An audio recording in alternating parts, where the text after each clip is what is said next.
Mad Men is a show about history, but history is often heard only faintly, as if through the walls. Rather than having its characters pop up, Forrest Gump-like, shaking hands with the president, I believe he said he had to go pee. its characters experience the biggest events as most of us do, on their TV sets, Was got. The president was tumbled in the backseat of the car. and in subtle echoes through everyday life. Season 6 reflected a violent year in Vietnam in a similar manner. It starts with Don meeting a soldier at a bar enjoying R&R league, What do you say we get into some trouble? oblivious to what's ahead of him. It's PFC Dinkins, by the way. The Tet Offensive is just a month away.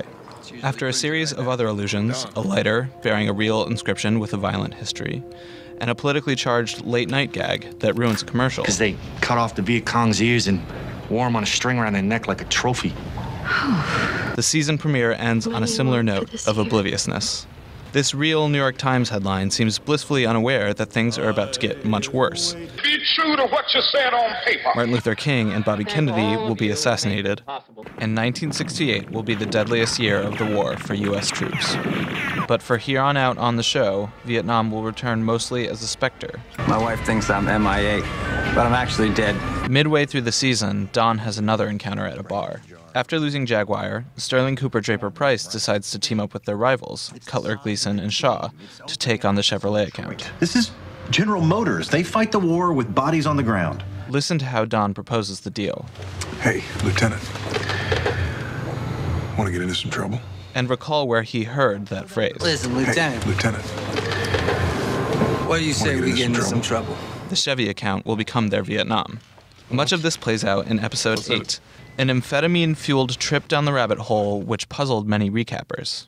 The episode finds the team in over their heads, with a company for whom their work is never good enough and which makes demands that they can never meet. 3 years of monthly deadlines. That's the rest of 68, 69, and 70.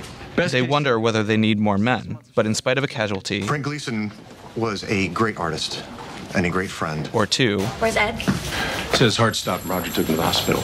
they decide to put death out of their minds, Either get used to it or stop thinking about it. and to press on with blind optimism. They give strangely martial I know rallying you're all feeling the speeches. darkness here today, but there's no reason to give in. No matter what you've heard, this process will not take years.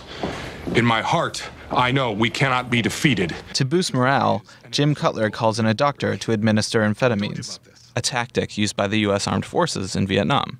As Cutler puts it, No, he's gonna fix you up. It's an order. and Frank Gleason's hippie daughter, who fancies herself a girl of the East, shows up to administer to a different kind of needs, You want to get it on? just like the prostitutes who sprung up around soldiers in Vietnam. But every time we get a car, this place turns into a whorehouse. The young people are hit hardest. Stan is trying to forget the death of his cousin, who was killed in Vietnam. This trauma may explain why he's taken to wearing green pocketed shirts that resemble those from Vietnam uniforms. At one point in his deranged sadness, he even dons a bandana and plays a deadly game, and brings to mind another image of Vietnam trauma, one of the most iconic. Ed says that Stan is Gonna look just like Saint Sebastian. which, as a writer for Vulture pointed out, evokes a famous Esquire cover featuring Muhammad Ali posed like Saint Sebastian, martyred by arrows. That iconic cover appeared in April 1968, just weeks before the events of this episode, for a story about Ali's arrest for evading the draft. Doesn't hurt at all. When Stan finally confesses his grief over Vietnam to Peggy, In action. Peggy responds with some sage advice. You have to let yourself feel it. You can't dampen it with drugs and sex. Stan doesn't follow Peggy's advice, and no one else does either. But no one has it worse than Ken Cosgrove, who's in charge of the Chevy account. At the beginning of this episode, his bosses force him to race into danger with a gun to his head, though all he wants to do is go home. When the Chevy campaign leaves him injured, he returns home hobbling around on a cane. He's left like a Vietnam veteran. No one understands his injuries No one cares that I almost got killed? or his trauma. It's my job to go hunting so they can fire off their guns and inch for my ear and laugh when I get startled because it's my job. When they ignore his complaints and send him back into the field, he of course only gets injured again, Wait! though this injury does at least turn into a ticket home. For obvious reasons, Ken is withdrawing from handling Chevy. Of course, the war will go on without Ken. As the season approaches its end, Pete prepares to come in with reinforcements, Getting ready to do a little hunting. though he won't be able to go it alone. You're going to need to know where the landmines are buried. Well, you know what they say about Detroit?